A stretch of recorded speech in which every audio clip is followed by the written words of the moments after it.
હા મેઘરાજા બોલો. શું બોલે? બોલવા જેવું કઈ રેવા દીધું હોય તો બોલે ને. આ સૂરજ દાદા એમનું કામ બહુ સારી રીતે કરતા હતા, તો તમારે વચ્ચે પગ અડાડવાની શું જરૂર હતી? અમારા અંબાલાલ કાકા કહેતા હતા કે તમે આવશો, તો અમે કઈ બહુ ધ્યાન આપ્યું નહીં, પણ તમે તો હાચીને પધારી ગયા. અમારા ખેડૂતો જ્યારે તમને આજીજી કરીને આવરે વરસાદ, મેહુલિયો વરસાદ કરીને બોલાવતા હોય, ત્યારે તો તમારે ભાવ ખાવો હોય, ત્યારે તો તમારે હરખી રીતે આવવું ન હોય, અને હવે ખેડૂતોનો પાક બગાડવા પધારી ગયા. તમારા ટાઈમ ટેબલ પ્રમાણે આવો કઈ, તમારા દેવી દેવતાઓના જે ઝઘડા ચાલતા હોય તમે ઉપર પતાવો. અમને અહીંયા હેરાન કરવા શું કામ આવો છો? હવે અમને એ નથી સમજાતું કે અમારે એસી ફિટ કરાવવું કે તાડપત્રીની છત્રી લેવા જાવી.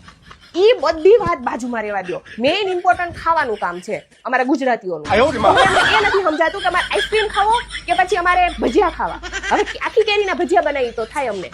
તો તમે શાંતિ રાખો અને તમે તમારા ટાઈમે આવો મેઘરાજા. એવું ગમે ત્યારે ન આવી જાઓ.